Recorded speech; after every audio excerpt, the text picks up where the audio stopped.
আমার রাসূল বলে দিয়েছেন ফাতিমাতু সাইয়্যিদাতু নিসাই আহলিল জান্নাহ। আমার রাসূল বলেছেন mother Fatima is the leader of female in জান্নাহ। যে পৃথিবীর মানুষ মা বোনেরা মা খাতুন জান্নাত ফাতিমাকে ভালোবেসে তার জীবনটাকে বন্ধ পরিচালনা করতে পারবে। আমার নবী বলেছে ও আল্লাহর বান্দে আমার নবীর প্রেমিকেরা তোমরা শুনে রাখো তোমাদের সরদারিনী তোমাদের লিডারিনী হয়ে যাবে আমার কলিজার টুকরা ফাতিমা।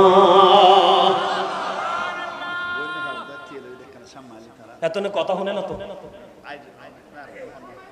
এই মনু আমি কইতে আছি একটা না আমি আপনাদেরকে কিন্তু হাতে আইসি ইশারা দিয়ে বলেছিলাম না বলছিলাম কিনা বলে আপনারা কি আমার কথা রাখছেন?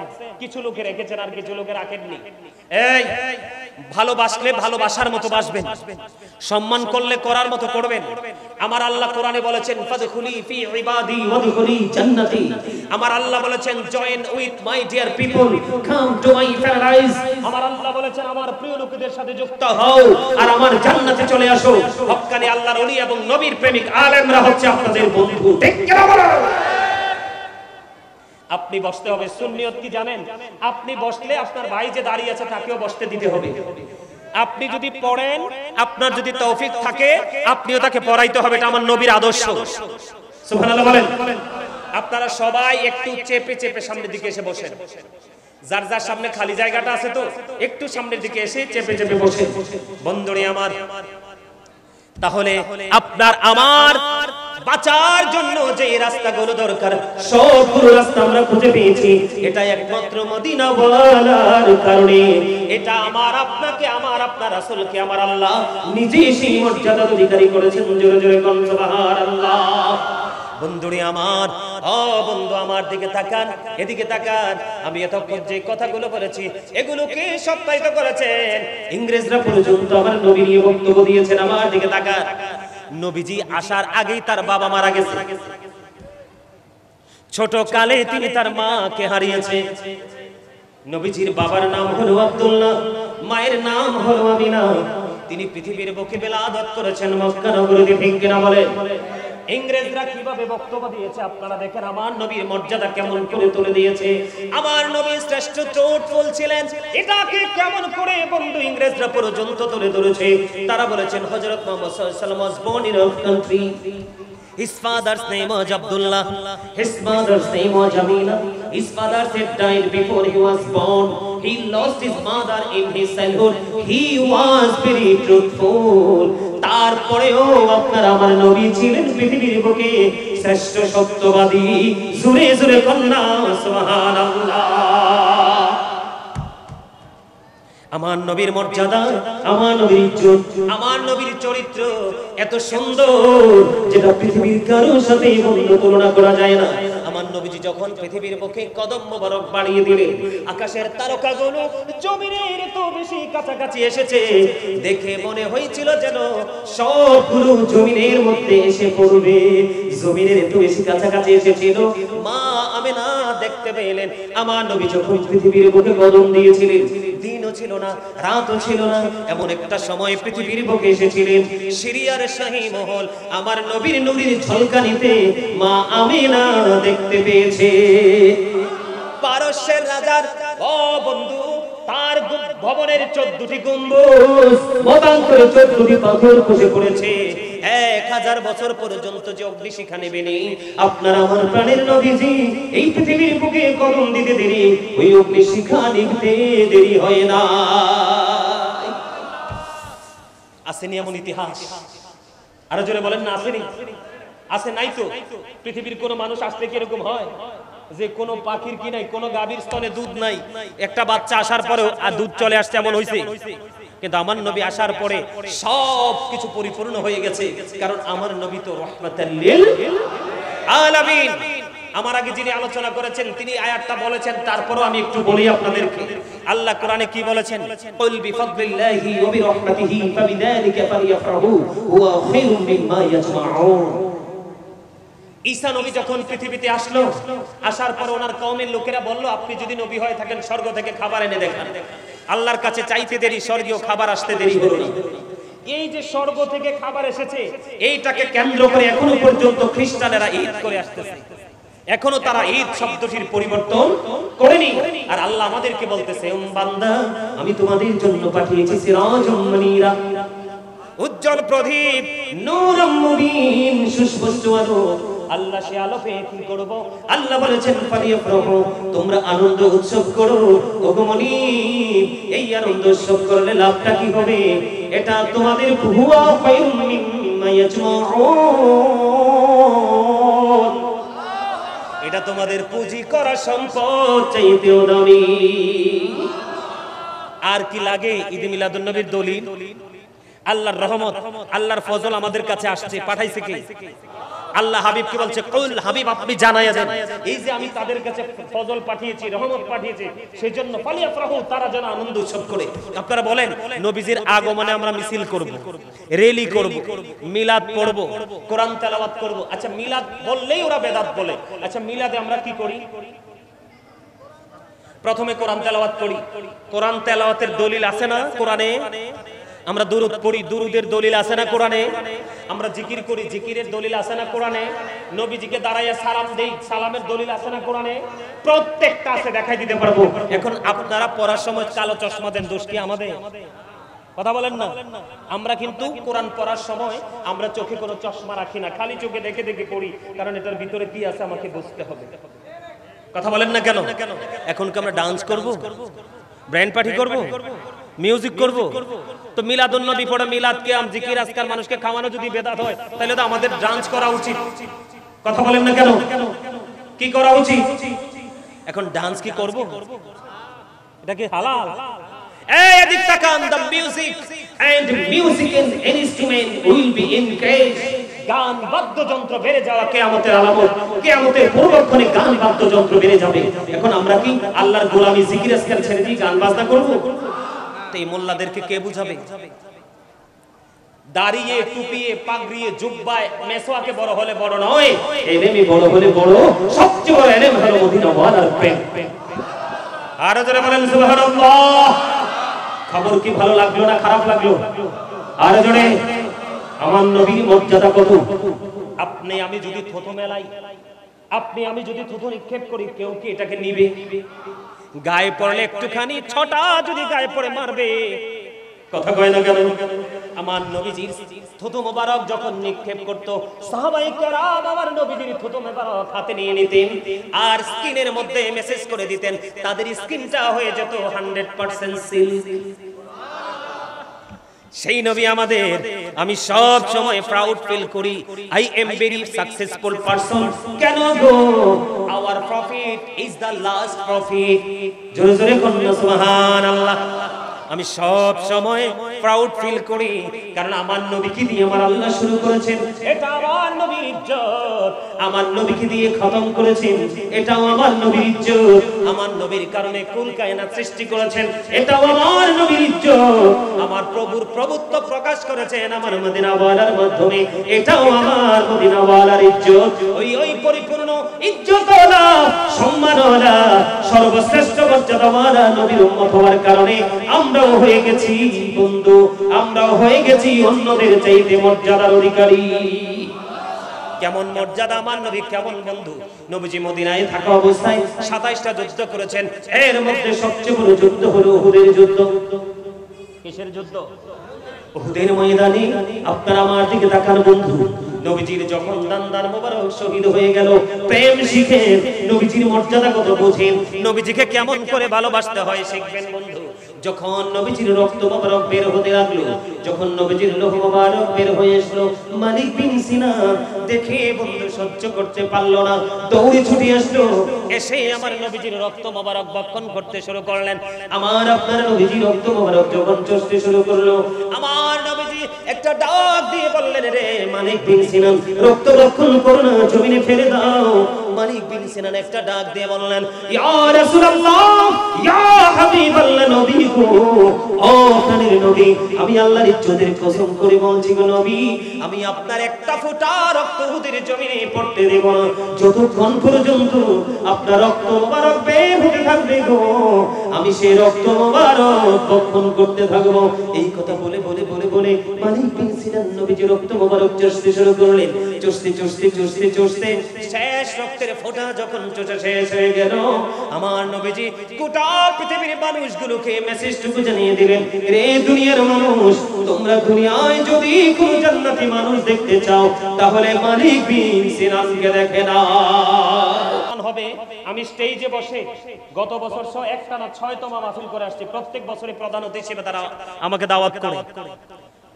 আপনার জামাত বলেন, কওমি বলেন, সুন্নি বলেন, সব দল নির্বিশেষে কয় বক্তা যতগুলো আনেন কিন্তু গাজী সুলাইমানকে আনতে হবে। গত বছর একটানা 6 বছর মাহফিলে কোন বক্তা 6 বছর দাওয়াত পায় একটা না? গত বছর সহ 6 বছর। তো গজল গাইতে যখন শুরু করলাম, মাহফিল কমিটি মাহফিলের হাদিয়া যতটুকু দিয়েছে, পরে বাসায় এসে পাঞ্জাবির পকেট খুলে চাইয়ে দেখি মাহফিলের কমিটির হাদিয়া যা, গজলের হাদিয়া তা। মহিলারা 2000, 3000, 4000, 5000 করে হুজুর শুধু গজল গান। আমি কলম ও মারে মা, এই প্রেমিক কি এখানে ঘুমাইছে নাকি? জোরে বলেন সুবহানাল্লাহ। আরো জোরে। আপনারা আমার মনে করেন না যে হুজুর আমরা দেওয়ার জন্যই বলছেন, না, বাচ্চাটার এই আগ্রহটা দেখে আমি বললাম। মারহাবা বলেন আরো জোরে, আরেকটু মহব্বতে। গজল গাওয়ার সময় হাতগুলোকে নাড়িয়ে নাড়িয়ে একটু গোলাপের পাপড়ি যেভাবে ফুটলে অনেক সুন্দর দেখা যায় না, যেভাবে হাতগুলো তুলে তারাবেন, নাড়াবেন। আপনাদের যে ডিজাইনেবল পরিবেশ, এটার সাথে যখন তারা ভিডিও করবে, মিডিয়াতে যখন আসবে, আপনারা দেখবেন অপূর্ব প্রেমময় এক পরিবেশ। কথা কি বুঝতে পারছেন? আরো জোরে বলেন।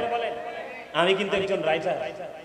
আমার এই কলিজায় আল্লাহ যথেষ্ট নাত, আম, ইসলামী সঙ্গীত আমি এখন লিখতে পারি, গাইতে পারি। আল্লাহ সেই তৌফিক দিয়েছেন, আলহামদুলিল্লাহ বলেন। আরো জোরে। গজল গাইলে আপনারা একটু হাত তুলবেন।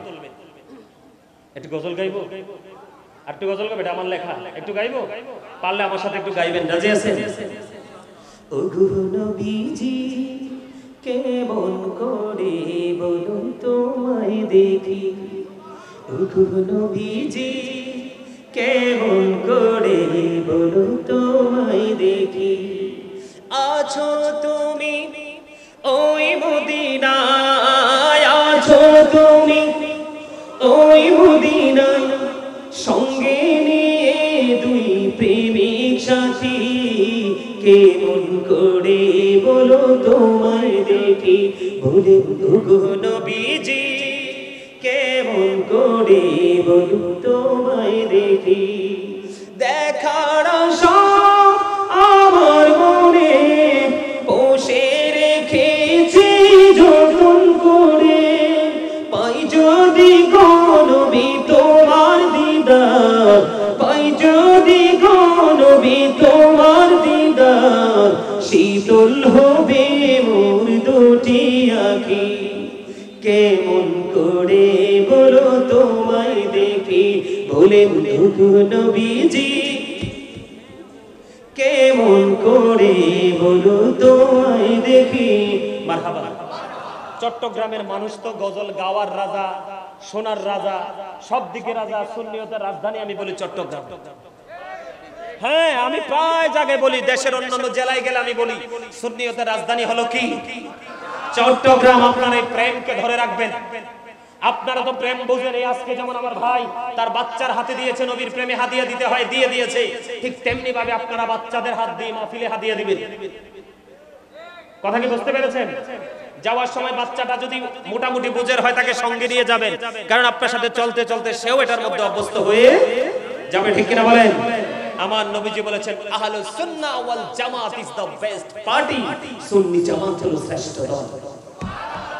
এই দলকেই আল্লাহ বলবে ইউ গো টু প্যারাডাইস, জান্নাতে চলে যাও। এই দলের জন্য আল্লাহ রাব্বুল আলামিন জান্নাত বরাদ্দ করে রেখেছেন।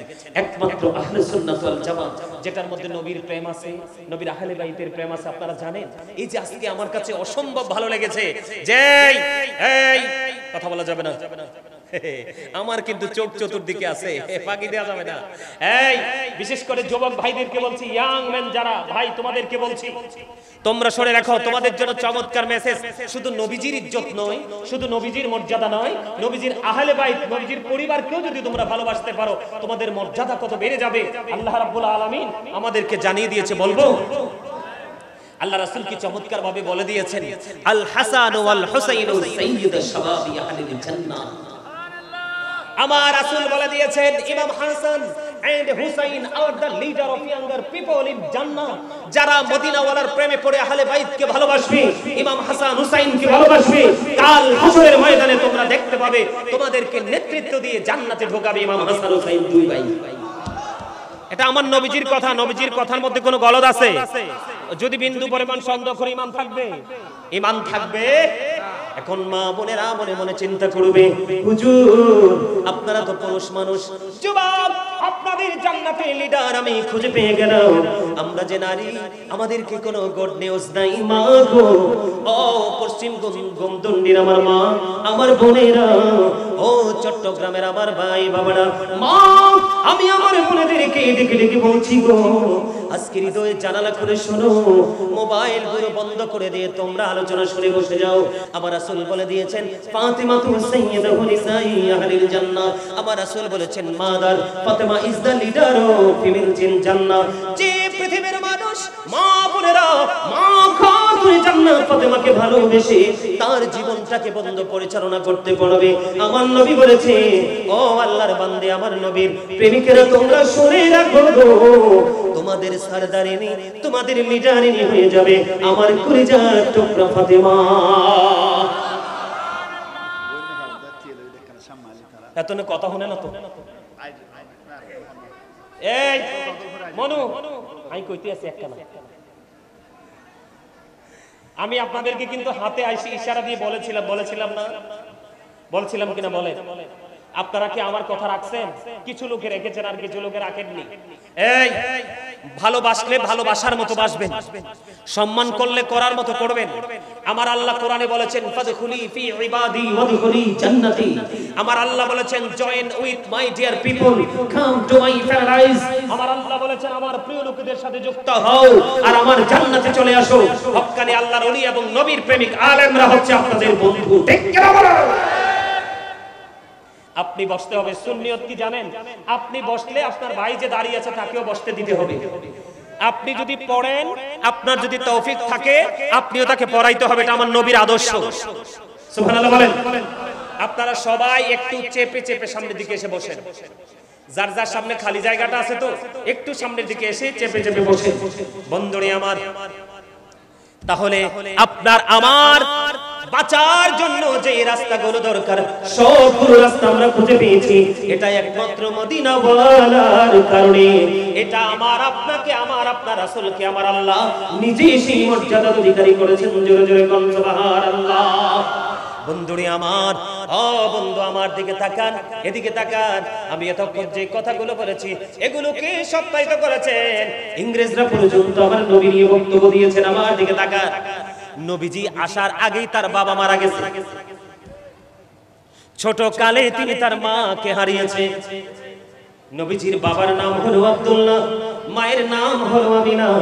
তিনি পৃথিবীর বুকে বেলাদত করেছেন মক্কা নগরীতে। ঠিক কিনা বলেন? ইংরেজরা কিভাবে বক্তব্য দিয়েছে আপনারা দেখেন। আমার নবীর মর্যাদা কেমন করে তুলে দিয়েছে। আমার নবী শ্রেষ্ঠ ট্রুথফুল ছিলেন, এটাকে কেমন করে বন্ধু ইংরেজরা পর্যন্ত তুলে ধরেছে। তারা বলেছেন হযরত মুহাম্মদ সাল্লাল্লাহু আলাইহি ওয়াসাল্লাম was born in our country. His father's name was Abdullah. His mother's name was Amina. His father had died before he was born. He lost his mother in his childhood. He was very truthful. তারপরেও আপনার আমার নবী ছিলেন পৃথিবীর বুকে শ্রেষ্ঠ সত্যবাদী। জোরে জোরে কন্যা সুবহানাল্লাহ। আমার নবীর মর্যাদা, আমার নবীর ইজ্জত, আমার নবীর চরিত্র এত সুন্দর যেটা পৃথিবীর কারোর সাথে তুলনা করা যায় না। আমার নবীজি যখন পৃথিবীর বুকে কদম মোবারক বাড়িয়ে দিলেন, আকাশের তারকাগুলো জমিনের এত বেশি কাছাকাছি এসেছে, দেখে মনে হয়েছিল যেন সবগুলো জমিনের মধ্যে এসে পড়বে। জমিনের এত বেশি কাছাকাছি এসেছিল।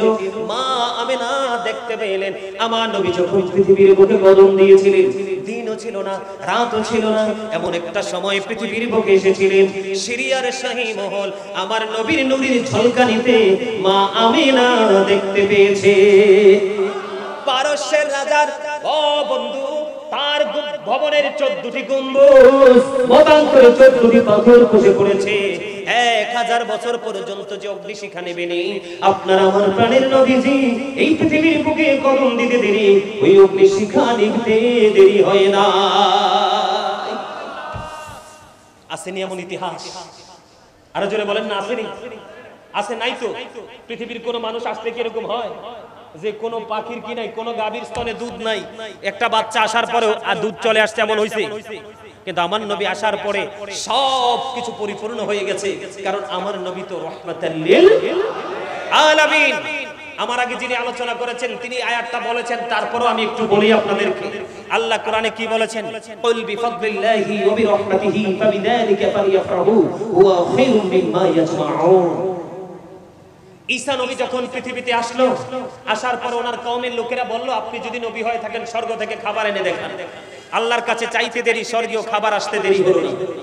এই যে স্বর্গ থেকে খাবার এসেছে, এইটাকে কেন্দ্র করে এখনো পর্যন্ত খ্রিস্টানেরা ঈদ করে আসতেছে। এখনো তারা ঈদ শব্দটির পরিবর্তন করেনি। আর আল্লাহ আমাদেরকে বলতেছে, বান্দা আমি তোমাদের জন্য পাঠিয়েছি সিরাজুম মুনীরা, উজ্জ্বল প্রদীপ, নূরুম মুবিন, সুস্পষ্ট আলো। আল্লাহ সে আলো পেয়ে কি করব?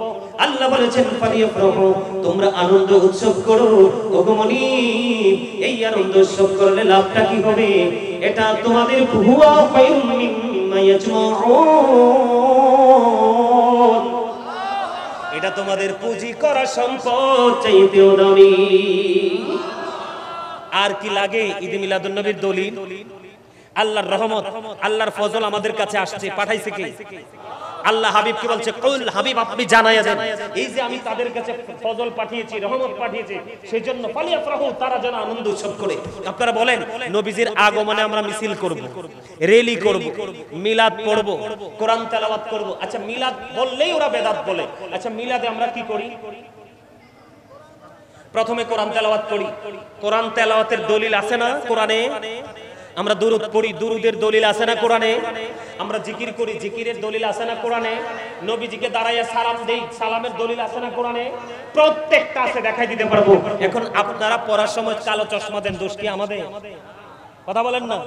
আমরা কিন্তু কোরআন পড়ার সময় আমরা চোখে কোনো চশমা রাখি না, খালি চোখে দেখে দেখে পড়ি, কারণ এটার ভিতরে কি আছে আমাকে বুঝতে হবে। কথা বলেন না কেন? এখন কি আমরা ডান্স করব, ব্র্যান্ড পার্টি করব, মিউজিক করব? তো মিলাদুন নবী পড়ে, মিলাদ কিয়াম, জিকির আজকার মানুষকে খাওয়ানো যদি বেদাত হয়, তাহলে তো আমাদের ডান্স করা উচিত। কথা বলেন না কেন? কি করা উচিত? এখন ডান্স কি করব? এটা কি হালাল? এই এদিক তাকান, the music and music instrument will be encouraged.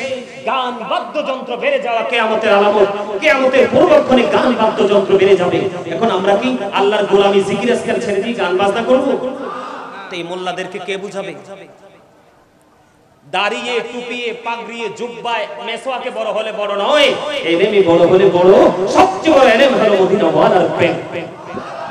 আর যারা বলেন সুবহানাল্লাহ। খবর কি ভালো লাগলো না খারাপ লাগলো? আর জোরে, আমার নবীর মর্যাদা কত!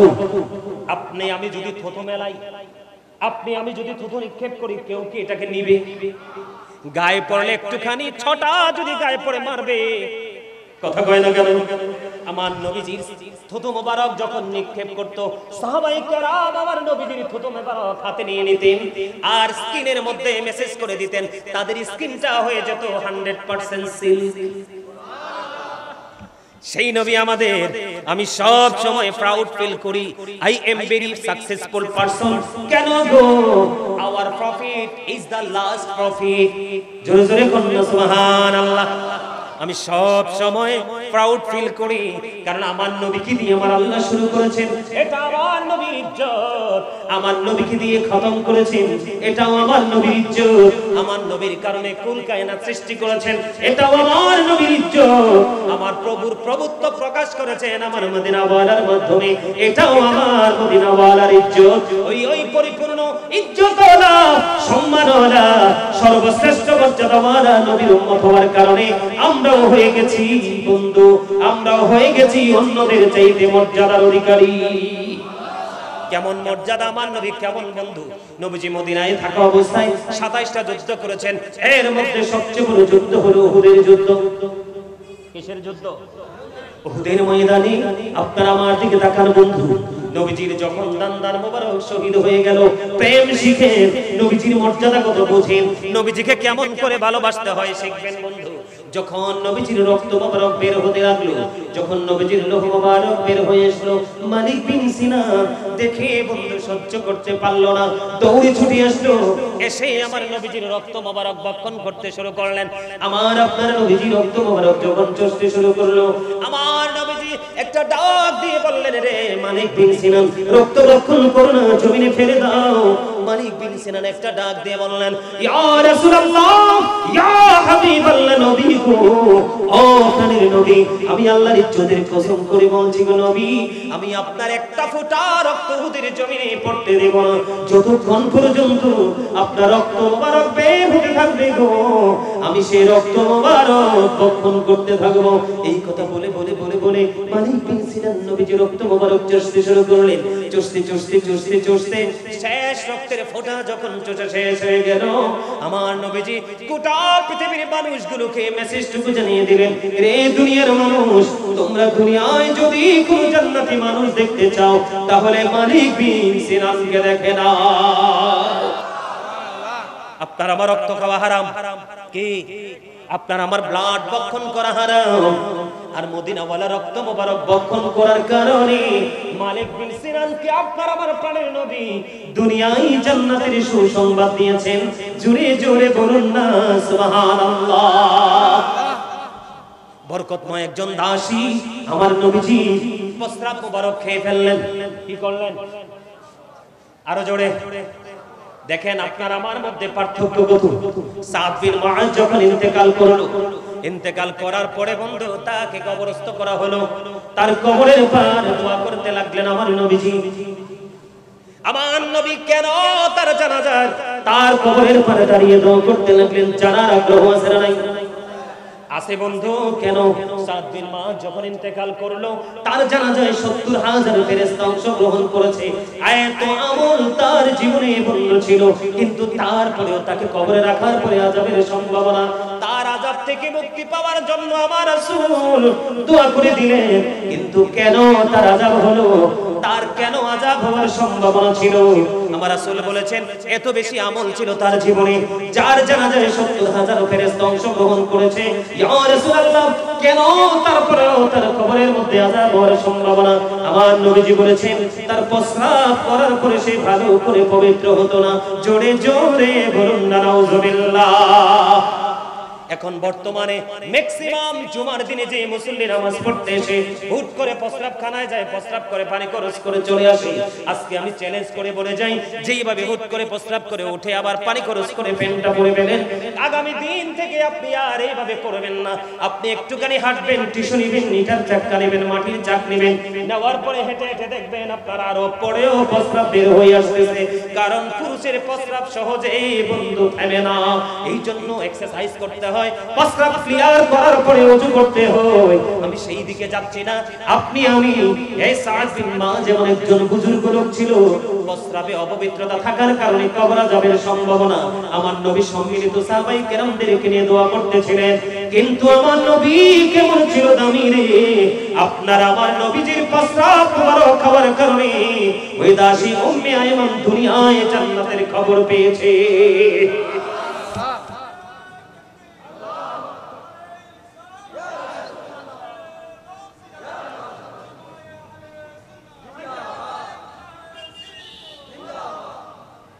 এরার পেটে ভাত নাই রে ভাই, এরা এক সপ্তাহ যাবত খাবারই খায় না। নারাই দিবে কিভাবে? সব দুর্বল হয়ে পড়ছে। কটাও বাজে? 12টা বেজে গেছে। আমি নেমে যাব, আমার সময় হয়ে গেছে। আমার কথা বুঝতে পারছেন? আপনি আমি প্রস্রাব ক্লিয়ার না হলে নামাজ হবে না, ইবাদত কথা বলে না। লা তাকবালু সালাতু বিগাইরি তুহুর আলা সাদাকাতিন মিন কুলুব। পবিত্রতা ছাড়া ইবাদত কবুল হয় না। হালাল টাকা না হইলে দানও কবুল হয় না। বুঝে নিতে হবে। প্রস্রাব যদি লুঙ্গিতে লাগে, গায়ে লাগে, নামাজ হবে? কারণ আপনি তো এখনো অপবিত্র। কথা বলে না কেন? এখনো কি বুঝা নেন? প্রস্রাব পড়লে আপনি আমি অপবিত্র থাকি, নামাজ কবুল। আর আপনার আমার নবীজির প্রস্রাব মোবারক খাইছে, কো দুনিয়ার শ্রেষ্ঠ নিয়ামত খাইছি। আর আমার নবীজি বলে দুনিয়াতেই তুমি জান্নাতি বলে ঘোষণা দিয়ে দিলে। তাহলে নবীজির মর্যাদা আছে না নাই? নবীজির থুতু মোবারক কি করে? কথা কয় না কেন? মদিনায় আব্দুল্লাহর প্রেমে পড়ে 200 নারী, কয়শত নারী আব্দুল্লাহকে স্বামী হিসাবে না পাইয়া বন্ধু আরবের 200 নারী নিজের জীবন নিজে দিয়ে দিয়েছে। কই কেন কেন রে? আব্দুল্লাহর কপালে ছিল প্রাণের নবীর নূর মোবারক। এই নূরের ঝলক দেখলে আব্দুল্লাহর কপালে নারীরা পাগল হয়ে যেত। প্রত্যেকটা মেয়ে চায় বন্ধু স্মার্ট এবং হ্যান্ডসাম স্বামী। কথা কয় না কেন? কালো ছেলেদেরকে বিয়ে করাইতে কিন্তু অনেক কষ্ট, ঠিক কিনা বলে? যে ছেলেগুলো কালো, অনেক শিক্ষিত হোক, অনেক অর্থের মালিক হোক, বিয়ে করাইতে কষ্ট। চালাক মেয়েরা কালো ছেলেকে বিয়ে করতে চায় না। আর এক কালো একটা মেয়ে যত আল্লাহওয়ালা বুজুর্গ হোক না কেন, ওই মেয়েটাকে বিয়ে দেওয়া এতটা সহজ না এই যুগে। কথা কন না কেন? সবাই সুন্দর স্বামী চায়, সুন্দর বউ চায়। আব্দুল্লাহর কপালে নূর ছিল, আমার নবী মুহাম্মদ রাসূলুল্লাহ সাল্লাল্লাহু আলাইহি সাল্লামের নূর মোবারক। এই নূরের ঝলক দেখে সবাই আব্দুল্লাহকে স্বামী হিসেবে কল্পনা করছে। না পাইয়া সহ্য করতে না পেরে নিজের জীবন যে নিজে দিয়ে দিয়েছে। সুবহানাল্লাহ বলেন না? তাহলে নবীজিকে কি কারোর সাথে কোনো দিকে তুলনা করা যায়? আরো জোরে যায়? নবীজি যখন চলে গেল বন্ধু পৃথিবী থেকে, নবীজি চলে যাওয়ার পর একটা গাধা, তার নাম হলো বন্ধু আকির নামক একটা গাধা। নবীজি যখন পৃথিবী ছেড়ে চলে গেল, কোন মানুষ নয়, কোন দামি প্রাণী নয়, গাধা আপনার আমার জীবনে ভালো কোনো উপকারে আসে না। বর্তমানে গাধার ব্যবহার দেখেননি আপনি? আমরা দেখি না? আমি 2018-তে যখন ভারত সফর করেছিলাম, ভারতে সফর করতে গিয়ে খাজা গরিবে নওয়াজের মাজার শরীফের গেইটে দেখলাম গাদার পিঠে করে অনেক ভারী ভারী মানি বোঝাই করে তারা তাদের গন্তব্যে নিয়ে যাচ্ছে। আমি দাঁড়িয়ে দাঁড়িয়ে দেখলাম, কিন্তু মুসলমানদের জীবনে, আমাদের জীবনে গাদার ব্যবহার আমি এখনো দেখিনি বন্ধু। আপনি দেখেন মদিনাওয়ালাকে কেমন করে ভালোবাসতে হবে, মদিনাওয়ালার প্রেম কেমন ভাবে হৃদয়ে ধারণ করে রাখতে হবে। নবীজি যখন চলে গেল, এই আকির নামক গাধা সে সহ্য করতে পারে না। 3 দিন 3 রাত চলে গেল, মতান্তরে 4 দিন 4 রাত চলে গেল, কোনো খাবার খায় না রে, কোনো পানি খায় না। গাধা শুধু কান্দে, কোথায় গেল গো প্রাণের নবীজি? আর কি কোনদিন আমার নবীকে আমি চর্মচক্ষু দ্বারা দেখতে পারবো না? ইয়া রাসূলুল্লাহ, নবী গো, ও প্রাণের নবী কোথায় গেলে গো? এই জীবনে আর কি কোনদিন আপনাকে দেখতে পাবো না। গাধা নবীর বিরহ সহ্য করতে পারে না বন্ধু। 3 দিন 3 রাত্র মতান্তরে 4 দিন 4 রাত্র পার হয়ে গেল, কোনো খাবার খায় না, কোনো পানি স্পর্শ করে না। 3 দিন 3 রাত্র মতান্তরে 4 দিন 4 রাত্র পড়ে গভীর সমুদ্রে ঝাঁপ দিয়ে সে তার নিজের জীবন দিয়ে দেয়। জুড়ে জুড়ে বলুন না সুবহানাল্লাহ। আমাদের নবীজির প্রতি সেই মহাব্বত, সে সম্মান প্রদর্শন করার যে মনোভাব থাকা দরকার, সেটা না থাকার কারণেই কিন্তু আমরা আমাদের রাসূলকে কি করতে পারি না, ভালোবাসতে পারি না, এবং নবীজি সম্পর্কে আমরা যা ইচ্ছা তা ব্যবহার করি। ঠিক না ঠিক? সম্মানিত উপস্থিতি, নবীজির ক্ষেত্রে চিন্তা করতে হবে, খুব গুরুত্বপূর্ণ চিন্তা। আমি আপনাদেরকে বলে ছোট্ট করে একটা হাদিস শরীফ, বুখারী শরীফ থেকে আমি আপনাদেরকে বুঝিয়ে শেষ করে দিচ্ছি আলোচনা। বুখারী শরীফের মধ্যে এসেছে, একজন খ্রিস্টান সে ইসলাম ধর্ম গ্রহণ করলো। কি করলো? ইসলাম ধর্ম গ্রহণ করলো। খেয়াল করেন, ইসলাম ধর্ম গ্রহণ করার পরে সে সূরা বাকারা এবং সূরা আলে ইমরান তেলাওয়াত করলেন। করতে করতে একটা সময় আমার নবীজির কাছে যে ওহী আসতো, সেই ওহী লেখার দায়িত্ব খ্রিস্টানকে দেওয়া হলো। গভীরভাবে খেয়াল করেন, নবীজির সাথে বেয়াদবি কতটুকু করলে কি পরিমাণ সাজা হয়। এবার ওই খ্রিস্টান কি করলেন? ওহী লিখতে লিখতে লিখতে লিখতে একটা হঠাৎ করে তিনি একদিন তার ধর্মে ফিরে গেল। আবার পুনরায় তার ধর্মে ফিরে গেলেন। ফিরে যাওয়ার পরে মানুষের কাছে বলতে লাগলেন যে নবী মুহাম্মদ কিছুই জানতো না, আমি যতটুকু লিখে দিতাম ততটুকুই জানতো। জোরে জোরে বলুন নাউযুবিল্লাহ। এটা নবীজিকে অপমান করা হয়েছে কিনা? নবীজির ইজ্জতের চাদর ধরে টান দেওয়া হয়েছে কিনা?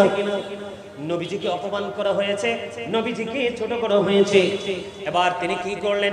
বলতে লাগলেন যে আমি যতটুকু লিখে দিতাম ততটুকুই শুধু জানতেন।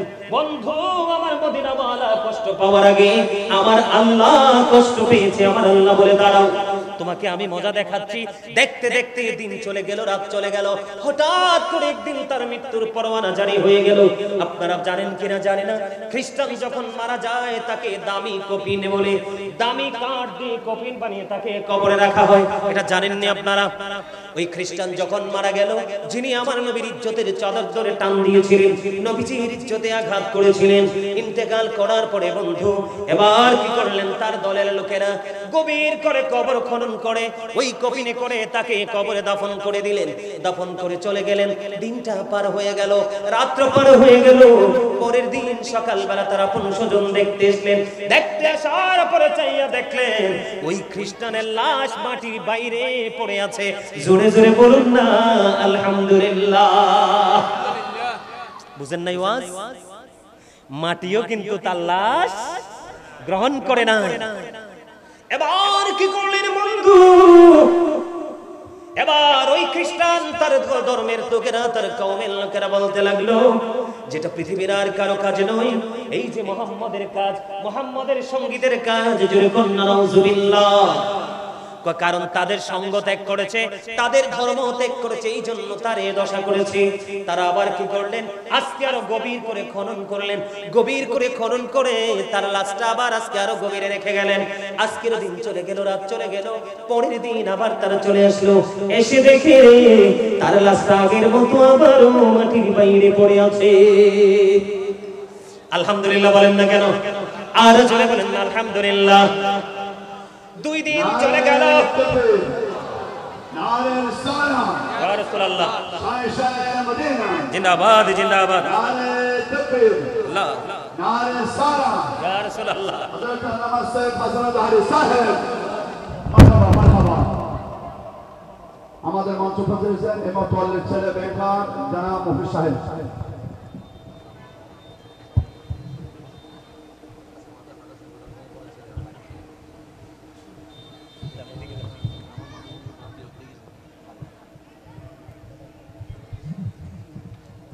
একটু মজা করে শোনেন, আমার নবীর সাথে যে গোস্তাকি করে, বেয়াদবি করে, গোস্তাকি রাসূল যারা, আমি আপনাদেরকে এনকার করে বলছি না, যদি কেউ নবীর সাথে বেয়াদবি করে থাকেন, আজকের এই হাদিস শরীফ, এটা কিন্তু সিয়াহ সিত্তার অন্যতম হাদিস গ্রন্থ বুখারী শরীফের হাদিস। এখানে আপনার কলম বসাবার ক্ষমতা কারোরই নেই। দ্বিতীয় দিন আবার তার সঙ্গীরা চলে আসলো। আসার পরে এবার চেয়ে দেখলেন, বন্ধুরি আমার, তার আবারও তার লাশটা মাটির বাইরে পড়ে আছে। এই দৃশ্য দেখার পরে দ্বিতীয় দিন আবার তারা বলতে লাগলেন, এটা পৃথিবীর সাধারণ কোনো মানুষের কাজ নয়, এটা নবী মুহাম্মদ এবং তার সঙ্গীদের কাজ, কারণ তার ধর্ম ত্যাগ করেছে। জোরে জোরে কন্যা নাউজুবিল্লাহ। আবার তারা দ্বিতীয় দিন আবার কি করলেন? আরো বেশি করে কবরটাকে খনন করলেন, আরো বেশি করে কবরটাকে খনন করে আজকে আবার তাকে কফিন বন্দি করে তাকে কবরে রেখে গেলেন। কবরে রেখে যাওয়ার পরে বন্ধু, হৃদয়ের জানালা খুলে তোমরা সবাই শোনো, ও পশ্চিম কুলদন্ডির মানুষ, মদিনাওয়ালা এমন একজন নবী রে, যেই নবী আমার আল্লাহ যেখানে, আমার নবীকেও আমার আল্লাহর সঙ্গে স্থান দিয়েছে। জোরে জোরে বলুন না সুবহানাল্লাহ। আমি আপনাদেরকে বলে দিতে চাই, 2 দিন চলে গেল, তৃতীয় দিন আবার আরো বেশি গভীর করে খনন করে কফিন বন্দি করে রেখে গেলেন বন্ধু। রেখে যাওয়ার পরে এবার কি করলেন? দিন চলে গেল, রাত চলে গেল। পরের দিন এসে দেখলেন আবারও তার লাশটা মাটির বাহিরে পড়ে আছে। এবার ওই খ্রিস্টানেরা মনে মনে চিন্তা করলেন, না না না, এটা পৃথিবীর কোনো মানুষের কাজ হতে পারে না, এটা মূলত এটা স্রষ্টার কাজ। আজকে থেকে তার লাশ আর কবরে দাফন করা হবে না, মাটির বাইরে রেখে তার আপন স্বজন চলে গেছে। জোরে জোরে কন্যা আলহামদুলিল্লাহ। একবার বলেন আল্লাহু আকবার। আমার নবীর সাথে বেয়াদবি করেছে, রিঅ্যাকশনে গিয়েছে কে? আমার আল্লাহ। আরে আওয়াজ করে বলেন না, কে রিঅ্যাকশনে গিয়েছে? কে? আমার আল্লাহ। তো এজন্য মদিনা মহল্লাকে ওইভাবে মূল্যায়ন করতে হবে। আমরা রমজান মাসে রোজা রাখি না, কথা বলেন না কেন? দিনের বেলা একটা রোজা রাখা ফরজ। কি এটা সব সুন্নাত আর নফল। সব কার দিকে? আরে দিন আল্লাহর দিকে, আর রাত মদিনা ওয়ালার দিকে। সুবহানাল্লাহ। আপনি দেখেন না আমার নবীর মর্যাদা কত। 5 ওয়াক্ত নামাজ আমরা পড়ি না, স্রষ্টার সাথে কি সৃষ্টির কোনো কম্পেয়ার চলে? কিন্তু এমন প্রেমের জোয়ার লাগছে, এমন প্রেমের ঢেউ লেগেছে, আমার আল্লাহ এমন ভাবে প্রেম করেছেন আল্লাহর হাবিবের সাথে, একমাত্র মাগরিবের নামাজটা ছাড়া প্রত্যেকটা নামাজ শুরু করেছে আমরা সুন্নাত দিয়ে। এখানে আমার নবীর মর্যাদা আছে না? প্রত্যেকটা সেক্টর। সম্মানিত উপস্থিতি, আমি গাজী সুলাইমান, আমার ভাই ডক্টর হাসান আল আজহারি সাহেব, আপনি আজকে ইনভাইট করেছেন হযরত মাওলানা জয়নাল আবদিন সাহেবকে, উনি সহ গোটা পৃথিবীর সুন্নি আলেমরা আসবে যাবে, কিন্তু আমার নবীর মর্যাদা, আমার নবীর শান, আমার নবীর মান বর্ণনা করে শেষ করতে পারবে না। সম্মানিত উপস্থিতি, আমি যদি আরো 2 ঘন্টা আলোচনা করি তারপরেও আমার নবীর শান মান গিয়ে শেষ করতে পারবো না। সম্মানিত উপস্থিতি, আমি আপনাদেরকে এই কারণে নবীর মর্যাদা বোঝানোর চেষ্টা করেছি। এখন কিন্তু আমার নবীর মর্যাদা নিয়ে শুধু টানা হেসরা হচ্ছে, কথা বলেন না কেন?